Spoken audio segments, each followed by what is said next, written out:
힘찬 박수로 맞이해 주십시오. 예, 저 방금 소개받은 이상진입니다. 2002년에 설립된 대학이 거기에 지금 총장을 하고 있습니다. 일종의 특수목적 대학이고, 그래서 이 대학의 장애 학생이 한 35% 가까이 됩니다. 200만 수십 명이 장애 학생이고, 소위 국가에서 고등교육 단계에서 장애인과 비장애인이 통합교육을 지향한다는 취지로 설립을 했고, 안녕하십니까. 반갑습니다. 제가 속한 대학에서 다문화 사회 한국과 이중화라는 주제를 가지고 행사를 개최하는 것을 진심으로 환영하고 축하드립니다. 이 희망사다리가 우리 시대의 화합과 융성의 매개체가 되기를 기대하고 있습니다. 다문화 구성원들을 존중하고 그들을 우리로 받아들일 때 다변화되는 세계 속에서 유연하게 나아갈 수 있다고 생각합니다. 여러분 반갑습니다. 제가 이제 기조발제에서 나왔는데 앞에 우리 이상진 총장님하고 유승호 총장님께서 너무 좋은 말씀, 필요한 말씀을 해주셔서 여기 기조발제 개진한다고 했던 후회를 하면서 듣고 있었습니다. 준비했기 때문에 간단히 말씀을 드리도록 하겠습니다. 오늘 그 토론회는 그 작년에 이어서 두 번째 아시아 발전재단이 갖고 있는 다문화 사회에 대한 관심의 연장선상에 놓여 있습니다. 작년 제목은 다문화 사회 한국과 아시아라는 제목으로 준비했고, 올해는 다문화 사회 한국과 이중언어, 계속해서 저희가 이 주제를 가지고 오늘 계속 계획하고 있습니다. 또는 외국인 노동자 지원센터에서 한국 입국 후에 한국어 교육을 지속적으로 하고 있습니다. 이 세 개는 되게 이제 무료고, 그다음에 대학의 이제 평생교육기관 등에서 하고 있는 한국어 교육도 있는데, 아마 대학 같은 곳에서는 무료로 하기보다는 되게 유료로 하는 것으로 알고 있습니다. 그때 제가 하나 발표를 하게 됐습니다. 그 내용은 베트남 배경 다문화 학생들이 원하면 우리 아시아 발전재단에서 그들에게 자금과 생활비를 지원해서 베트남 대학에 유학 보내는 프로그램을 준비하고 있다라는 내용이었습니다. 굉장히 많은 사람들이 관심을 갖고 질문을 해왔습니다. 특히 베트남에 있는 분들은 굉장히 관심을 보였습니다. 내 누이가 어떻게 한데 여동생이 한국에 가서 결혼을 해서 아이를 낳았는데 그 아이들이 한국 사람만 살 줄 알았는데 어떤 재단에서 그 아이가 베트남에서 공부한다고 하면은 자금과 생활비를 대주겠다. 그러니까 굉장히 관심을 보였어요. 저도 거기서 굉장히 의기양양했습니다. 돌아와서 그 사업을 진행하는 과정 속에서 엄청난 현실의 벽에 부딪혔습니다. 무슨 벽이냐? 저희가 알아보니까 베트남 배경을 가진 다문화 학생들 중에서 베트남어를 대학에 가서 공부할 수 있을 정도로 능숙하게 하는 아이들을 구하기가 어려웠습니다. 그냥 아찔한 망치를 맞은 기분이었어요. 너무 현실을 모르고 내가 이런 생각을 했구나 하는 생각했어요. 그때 이제 우리 원업금 오늘 이제 발표를 해주시겠습니다. 베트남 기훈 회장님 만났습니다. 그래서 이제 알아보니까 다른 분들 보니까 대개 한국의 그 다문화 가정의 그 아버지, 그러니까 한국계 그 부모가, 그러니까 어머니 나라의 말을 배우는 것에 대해서 꺼려한다라는 얘기를 제가 들었습니다. 그리고 또 배우려고 하더라도 그걸 왜 배우냐? 그러니까 너는 한국 사람으로 그냥 한국에서 잘 살아라라는 이야기죠. 일리가 있을 수도 있겠습니다만은 저는 그 배경에는 아까 우리 이상준 총장님 말씀하신 대로 한국 사회가 가지고 있는 잘못된 순혈주의 같은 거 또는 왕따 문화 이런 것들이 병행되지 않았나 생각을 합니다. 어쨌든 수소문 끝에 지금 현재 간신히 2명의 학생을 구했습니다. 한 명은 지금 하노이에 가서 지금 어학연수를 하고 있고, 한 명은 한국에서 살고 있는데, 한 친구는 하노이 대학에 가겠다고 하고, 한 친구는 학교를 알아보고 있습니다. 이제 2명을 구하는데, 저희 같은 경우는 더 좀 많이 구하고 싶어 합니다. 자, 이런 경험 하나가 제가 있었고, 두 번째는 우리 근대사를 살펴보면은 우리 민족도 사실은 이주의 역사 속에서 자유로울 수가 없습니다. 뭐 일제시대 이전부터 많은 한국 사람들이 두만강 건너 간도지방으로 또 연해주로 가서 거칠고 험한 낯선 나라에서 역시 그들도 오늘날의 용어를 빌린다면 다문화 가정으로 살아야만 했었고, 일제시대는 더 많은 사람들이 외국으로 떠났습니다. 아주 가까운 근래만 본다 하더라도 1960년대에 우리 뭐 너무 이제 신화가 되어버린 독일의 간호사로도 가고 광부도로 갔습니다. 그 다음에 미국으로도 많은 사람들이 이민을 갔죠. 브라질, 아르헨티나로 농업 이민도 갔습니다. 그런데 한국에 남아있는 우리들은 그렇게 간 그들의 아이들이 역시 한국 사람으로서의 정체성을 갖기를 기대합니다. 제 사촌 여동생이 지금 미국인 뉴욕에 살고 있습니다. 남편이 미국 사람입니다. 그 아이를 낳고 하는데 만나면 이 친구 애가 전혀 우리말을 못해요. 그때마다 속상합니다. 저는 한국에 와 있는 결혼 이주민의 그 어머니 나라에서도 외할아버지들이, 외삼촌이 또는 이모가 섭섭해 할 거라고 생각합니다. 우리 딸이 한국에 시집가서 애를 낳는데 그 애가 한국인으로만 산다라고 할 때 나머지 반쪽인 나에 대한 배려가 없다는 사실에 섭섭해할 수 있다는 것이죠. 사실 물론 다른 여러 가지 이유를 댈 수도 있겠습니다만은 제가 생각할 때 이중 언어 문제에 대해서 우리가 관심을 가져야 한다고 할 때 그냥 감정적으로 한다면 저는 이 두 가지가 우리 재단에서 우리 이중 언어 문제 좀 더 심각하게 고민하자라고 하는 동력이 되었다는 말씀을 좀 드리고 싶습니다. 그래서 이거는 이제 국가별 공동체 내용인데 그 베트남의 경우입니다. 이따 뭐 설명하시기 때문에 더 말씀드리지 않겠습니다만, 그래서 우리 재단에서 지금 그 베트남 교민회하고 협력해서 이 베트남 교민회 오랫동안 베트남어 교실을 운영해 왔습니다. 그래서 우리 재단과 협력해서 조금 지원을 해드리고, 그다음에 15세 이상 그 아이들 지금 모으고 있습니다. 근데 어제까지 4명이 모였어요.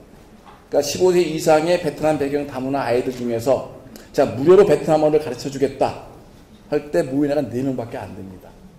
그래서 지금 현재 그 재단에서는 교실을 운영하기는 어렵고 한국에 유학원 베트남 학생들이 있으니까 그 친구들과 멘토 멘티로 이어주어서 이른바 그 어머니 나라의 뭐 형 또는 누나 또는 언니한테 어머니 나라의 말과 문화와 역사를 배울 수 있도록 그런 제도를 지금 만들려고 하고 있습니다. 그다음에 대진 그 지역 주말학교도 역시 베트남 교민회에서 운영하고 있는 겁니다. 이거는 지난 4월에 우리 재단하고 베트남 교민회하고 협력해서 그 한배 어린이 베트남어 교실 개강식을 했습니다. 제가 놀란 건 이때 뭐 당연하기도 하겠지만 베트남 대사관의 참사관이 와서 축사를 했습니다. 굉장히 그 양반 기분이 좋았던 것 같아요. 한국의 단체에서 자, 반쪽은 우리 아이들한테 이런 베트남 교실을 가르쳐 주겠다고 하니까 그 사진입니다. 그 다음에 이제 사회단체 중에서 이제 동북아 평양인데 아까 말씀을 드렸습니다만 이쪽에서 현재 그 중국하고 그 러시아어 그 학교를 조그맣게 운영하고 있습니다.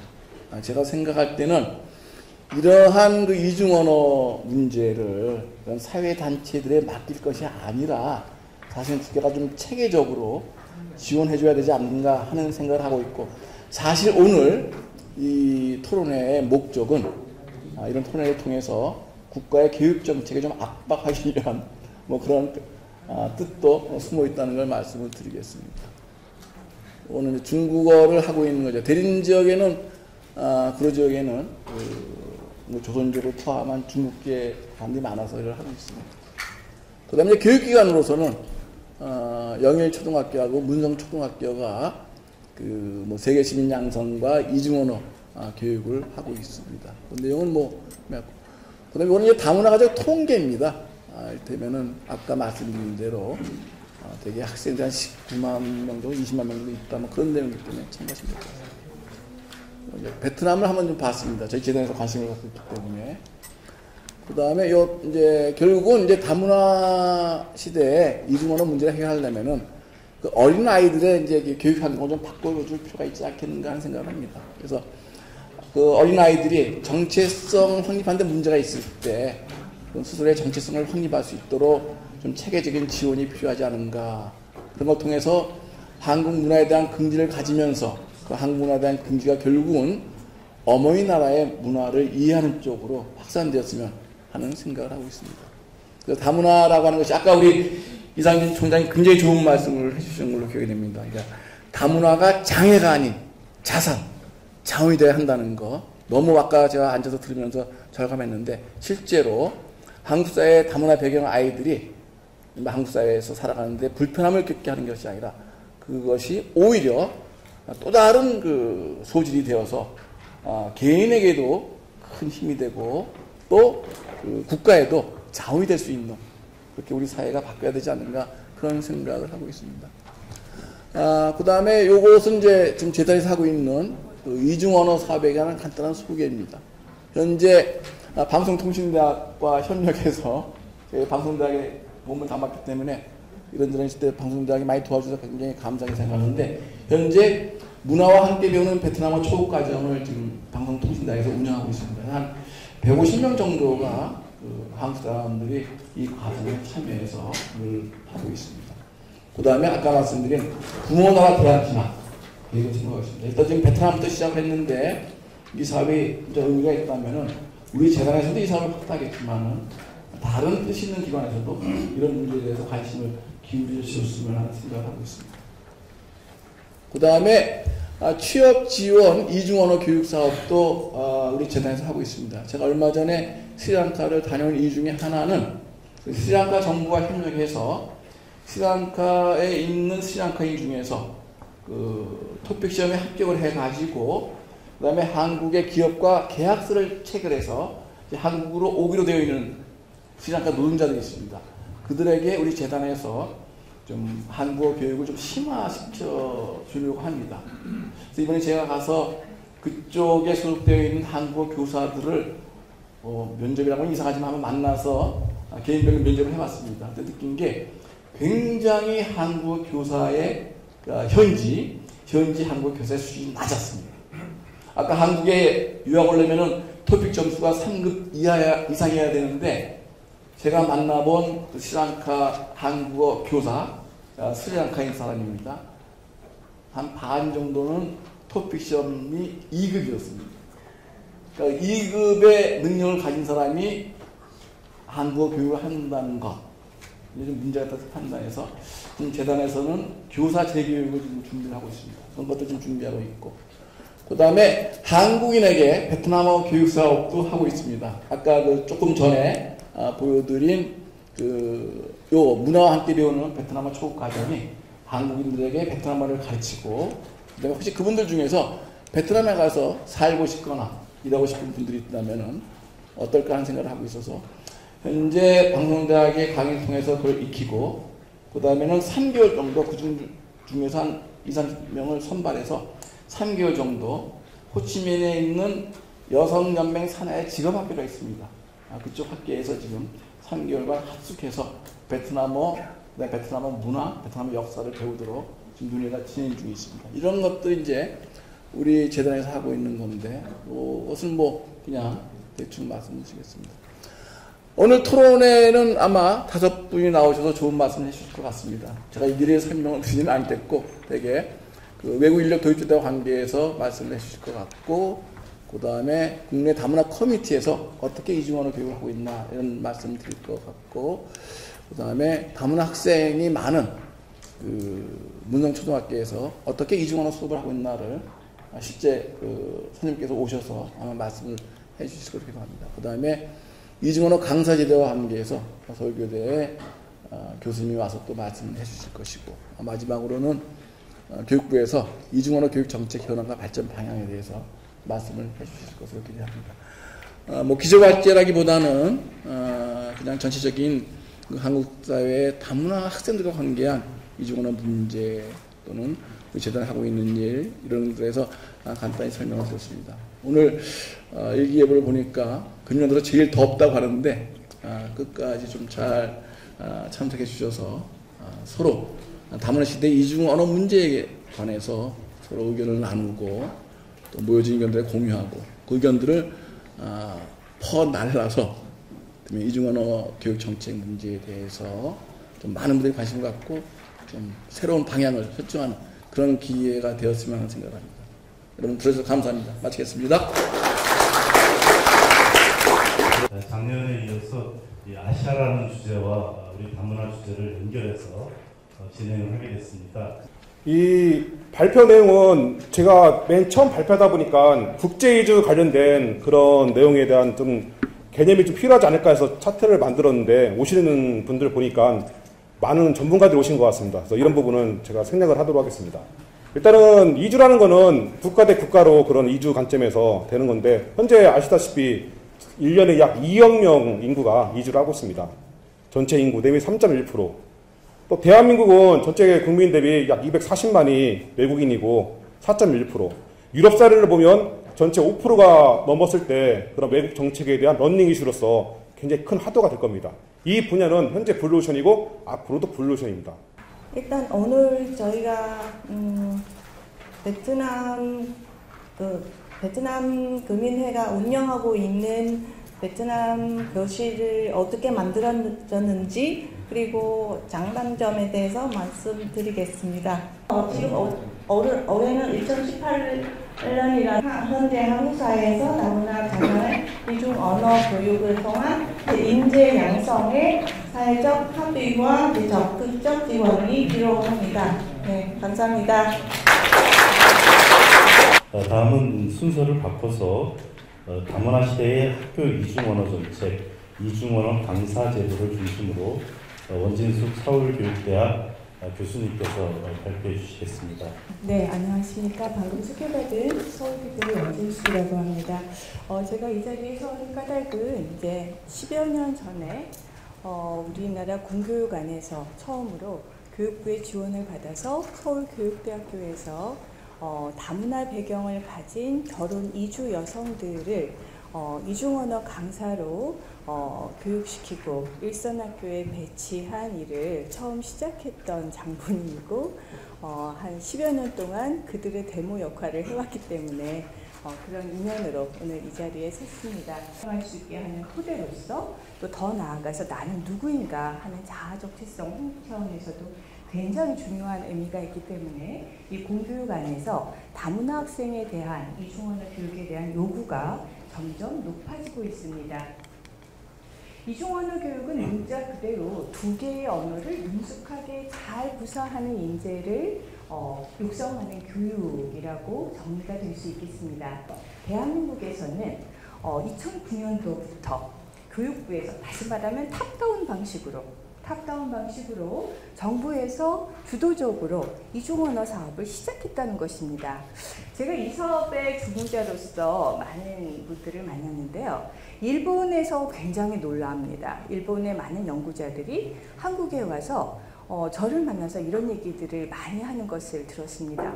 어떻게 니네 나라는 이런 이중언어 사업을 탑다운 방식으로 국가 주도로 시작했니? 그러니까 다문화 학교도 다양한 국가 언어가 섞여 있으면 그만큼 다문화 언어 교육을 하기가 굉장히 어려움이 많았는데 저희가 갈수록 처음엔 다문화 학교라 해서 굉장히 근무하기가 힘들었는데 요즘에는 중국 밀집형이라서 그나마 다행이다 할 정도로 한 언어권이랑 그 이점을 충분히 활용할 수 있는 연구학교를 운영할 수 있었습니다. 그래서 하는 거고 또 굉장히 언어 교육을 통해서 아이들의 정체성이 많이 회복되고 자신감이 회복되는 거를 저희가 실제로 2년 동안 지켜봤거든요. 근데 일반 아이들에게는 이건 어떤 것이 있었냐면 저희가 다문화 교육을 수없이 시켜도 아이들은 기본적으로 다문화 학생에 대해서 무시한다거나 그러니까 야 싸우나 야 니네 나라로 꺼져라 이런 말을 쉽게 했는데 언어 교육을 하니까 아이들이 언어로서 서로 이해하게 되고 너그러워지고 수용해지는 부분들이 굉장히 많이 발견을 했어요. 大家好，学习中国语以来，知道了我的中国语时，对中国语也有了自信。 소리가 좀 더 크게 하고 다시 해보자.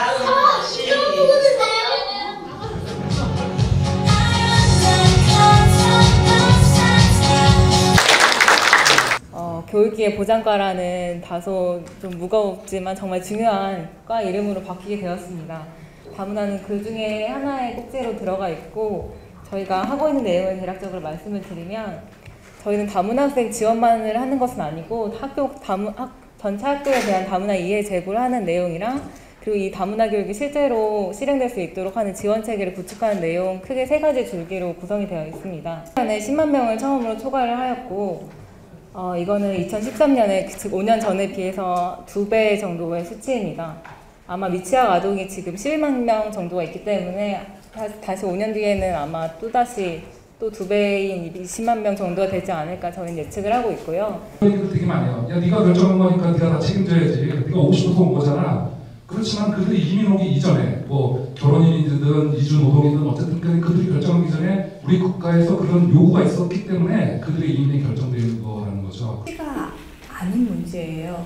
왜냐하면 이제 이들의 갈등 원인은 전에 이들을 교육하는 것이 이제 국가에서 전에 교육을 받았고 느낌인지는 저도 공감을 하고 저희 시도교육청 담당자분들도 교육 담당 너무 많이 바뀐다. 이렇게 힘들어 교육을 시켜놓으면 다 떠나버리다고 많이 말씀을 하세요. 네, 언어교육이라는 주제를 가진 연구학교는 2년으로 성과를 그만두기에는 너무 아깝거든요. 아이들은 쉽게 체득을 하지만 그만큼 쉽게 잊어버리는 게 언어교육이거든요. 그러니까 또 외교부는 중국과의 외교적 등교가 싫다고 그러고요.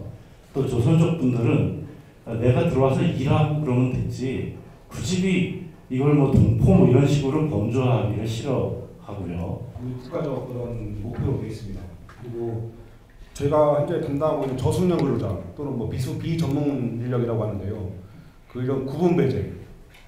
그래서 그 인력들은 저희가 선택적으로 능력이 되는 사람에 한해서 사회통합 프로그램 말하는데 그 단계를 마친 사람이나 또는 연봉 2,600 어른 능력은 보통 2급이지만 3급 이상. 그 어른을 만나는데 어른을 말씀드리면서 눈물을 흘렸다는 그분이 미국에서 한국 학교를 만들고 계시는 예전에 미국에서 한국 학교를 만들었을 때 그 엄마들의 마음이 바로 원학금 회장님이 말씀하신 엄마들의 마음과 같다는 것이죠. 그런 측면에서 본다면 아까 제가 말씀드린 대로 이중언어 문제라고 하는 것이 한국 사회의 특별한 문제는 아니라 보편적인 문제일 수도 있고 어머니 말씀하신 언어권의 문제와도 연결된다고 생각합니다. 한 번 더 이런 공론의 자리를 만들어 보도록 노력하겠습니다. 거듭 다시 한번 우리 사회를 맡으시는 이진희 교수님 매번 수고해 주셔서 감사드리고 그를 발표하신 분들 네, 고맙습니다. 네, 그러면 이것으로서